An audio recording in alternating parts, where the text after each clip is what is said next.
I'm E.Mallory, and this is Artifact 10, showcasing an online module design I created. This artifact highlights Criterion 10, design a digital learning environment, and relates to standards PSC IT 5.3 and ISTE 5C. Candidates explore and apply instructional design principles to create innovative digital learning environments that engage and support learning.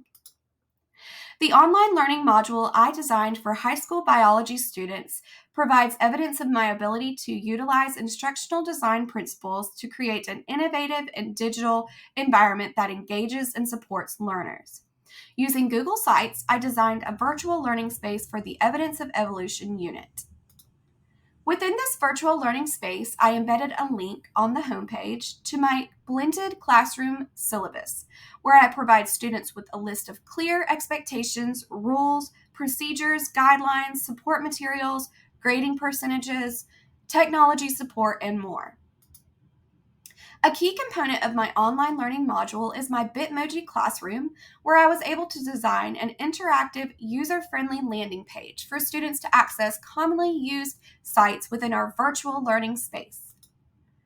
Here you can see the main class links we use most often, such as Google Classroom, Illuminate, a link to the online gradebook, and progress monitoring sites we use to monitor and track student progress. This overview is also included on the landing page of the Evidence of Evolution unit I created using Google Sites. This provides students with an overview of the content within this module, as well as a list of expectations they should remember as they work through the materials. At the end of each task in Module 1, students submitted a student record sheet for me to use in order to monitor and assess their progress.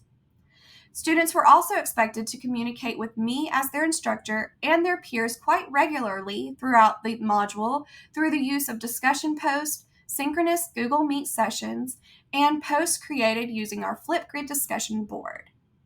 The discussion forum prompts instruct students to ask questions and make comments that challenge their peers to think creatively and increase back and forth dialogue and conversations.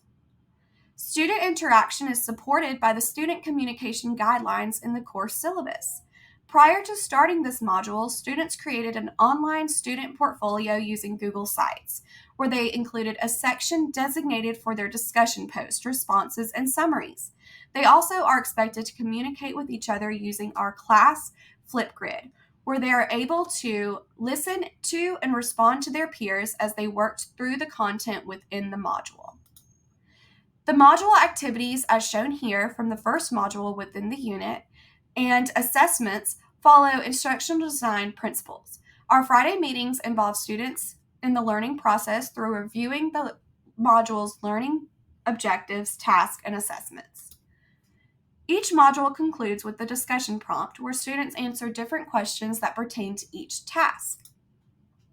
The content in each module presented is available through multiple different resources, including text, visual, audio, and videos. And students have options with how they interact with the information. My unit plan includes a breakdown of the content within each module, as well as detailed information on how students will demonstrate their learning for assessment. Resources are linked throughout the virtual learning space to support the students' work, engagement, ownership, and interactions with the teacher and their peers. These general resources are also embedded in the teacher's Bitmoji classroom. Thank you so much for watching.